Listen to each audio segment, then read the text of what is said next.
Facebook के जरिए परवान चढ़े प्यार में नागपुर से रीवा पहुंची प्रेमिका। शादी का झांसा देकर प्रेमी ने बनाया हवस का शिकार।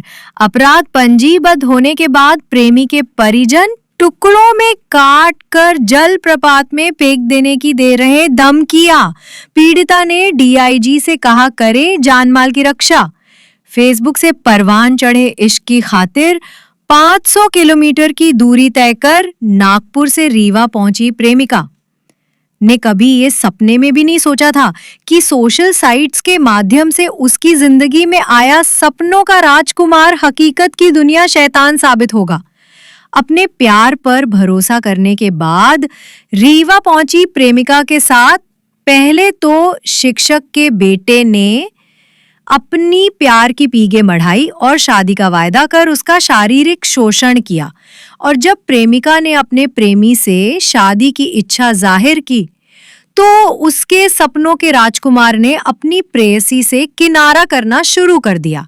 इतना ही नहीं, इस दौरान आरोपी युवक लालगांव निवासी अर्पित मिश्रा ने अपने पिता दिनकर मिश्रा के साथ मिलकर दूसरी लड़की से विवाह की तैयारी भी शुरू कर दी। और जैसे ही इस पूरे मामले की जानकारी नागपुर से आई युवती को हुई तो वो बस में सवार होकर लालगांव पहुंच गई, जिसकी जानकारी मिलते ही आरोपी युवक अर्पित के चाचा के लड़के अनुराग मिश्रा, बुआ के लड़के प्रयाग मिश्रा और उसके दोस्त क्षितिज ने मिलकर लालगांव बस स्टैंड पर युवती को धमकाते हुए कार में बंधक बना लिया। इस दौरान कार में मौजूद तीनों युवकों ने युवती के छोटे छोटे टुकड़े काट कर वाटरफॉल में फेंकने की धमकी भी दे डाली। उसके बाद तीनों युवक नागपुर की युवती को लालगांव से रीवा छोड़कर रफू चक्कर हो गए। बताया जा रहा है कि युवक और उसका परिवार वर्तमान में आनंदपुर स्थित हनुमान मंदिर के पीछे निवास कर रहा है। वहीं पीड़िता की शिकायत पर विश्वविद्यालय पुलिस ने आरोपी के विरुद्ध शादी का झांसा देकर दुष्कर्म करने का अपराध पंजीबद्ध किया है। पीड़िता का आरोप है कि अपराध पंजीबद्ध होने के बाद भी आरोपी युवक और उसके परिजन लगातार पीड़िता को धमकियां दे रहे हैं, जिसके चलते उसे अपनी जान माल की रक्षा के लिए पुलिस के वरिष्ठ अधिकारियों के पास जाना पड़ रहा है। आज आप डीआईजी ऑफिस आए हैं जी, कहाँ के रहने वाले हैं, क्या घटना हुई है और किस चीज़ की शिकायत लेके आए हैं? उसके बारे में ना सब जी। नमस्ते। मैं अभी डीआईजी ऑफिस में आई हूँ। आरोपी अर्पित कुमार मिश्रा के बारे में मतलब बताने के लिए मैंने 27 मई को थाना विश्वविद्यालय में उसके नाम की एफआईआर दर्ज करवाई है, लेकिन अभी तक की कोई कार्रवाई नहीं हो पा रही है। मैंने 376 उसके ऊपर खिलाफ मतलब धारा लगी है, तो उसकी मैंने कंप्लेंट की है, बट लेकिन मुझे पुलिस वालों की तरफ से अभी तक की कुछ बताया नहीं जा रहा है। उसका नंबर सिर्फ ट्रेस लोकेशन के लिए दिया है, बोलते जब ट्रेस हो जाएगा तो आपको बता देंगे, हम अपना काम खुद करते हैं और हमको जब आपकी ज़रूरत पड़ेगी तो हम आपको खुद ही बता देंगे, ऐसा वो कह रहे हैं। दुष्कर्म किया, कैसे जुड़ी आप, किस तरह से झांसा दिया और कैसे पूरा ये घटनाक्रम चला? सर 2 महीने पहले जैसे 2023 में मार्च महीने से हम लोगों की फेसबुक के माध्यम से बात हुई थी। फिर उसके बाद में मैं मई मंथ में उससे मिलने के लिए रीवा आई थी। फिर जब वो मुझे फर्स्ट टाइम अपने घर लेके गया था तो उसके घर में अनंतपुर में वो रहता है, रीवा उसका खुद का घर है, तो वहाँ पे फर्स्ट टाइम उसने मेरे साथ में 14 मई 2023 को मतलब जोर ज़बरदस्ती की थी। और वो प्रॉपर रहने वाला लालगांव का है, उसकी पूरी फैमिली लालगांव में रहती है।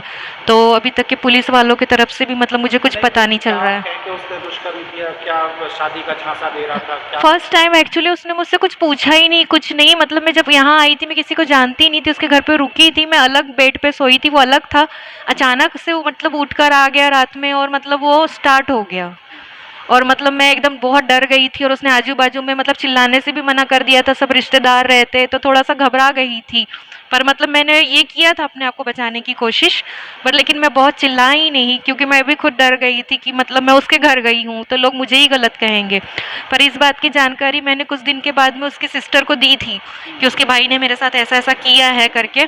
तो उसने मुझसे कहा था कि लड़का कोई भी हो, मेरा भाई क्यों ना हो, बोले आप उनके घर जाएगी तो वो अकेले देखेगा तो ये सब चीज़ें करेगा ही, और मेरे पेरेंट्स को पता चल जाएगा तो वो दोनों को जान से मार देंगे। तो इसके डर के मारे में मतलब किसी को फिर बताई ही नहीं, पर उनकी सिस्टर को ये सूचना दी थी मैंने।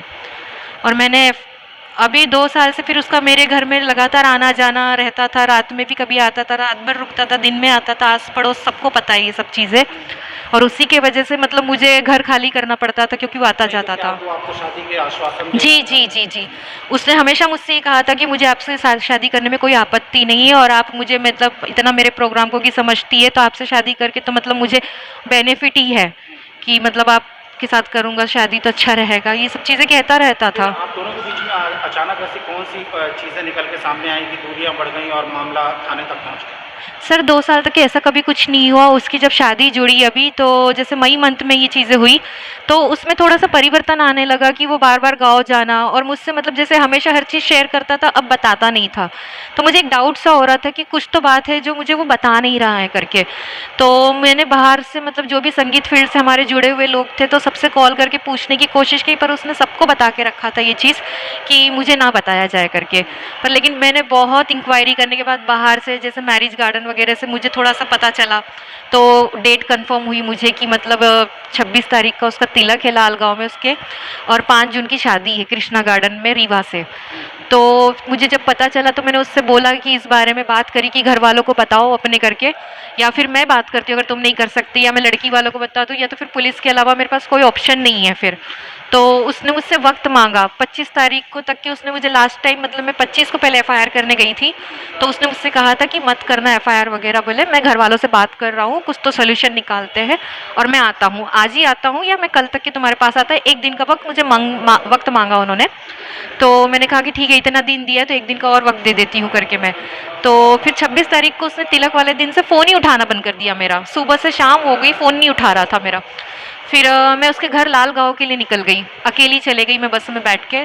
पर ये चीज़ की सूचना उन लोगों को थी कि मैं आ रही हूँ करके, तो उसने अपने बुआ के लड़के प्रयाग मिश्रा और उसी के एक दोस्त क्षितिज नाम के लड़के को भेजा, जिन्होंने जहाँ से बस रुकती है वहीं से मुझे कार में बिठाया और थोड़ा-सा आगे ले जाके उसी के घर के पास एक मैदान था, वहाँ पे बैठकर वो लोग मतलब मुझसे समझाने लगे कि उसकी बदनामी हो जाएगी, ऐसा है मतलब जो भी चीज़ें हैं, तो छोड़ दीजिए ऐसा-वैसा करके। तो फिर मैंने ये कहा एफआईआर होने के बाद क्या उस परिवार द्वारा अभी भी धमकियाँ दी जा रही हैं?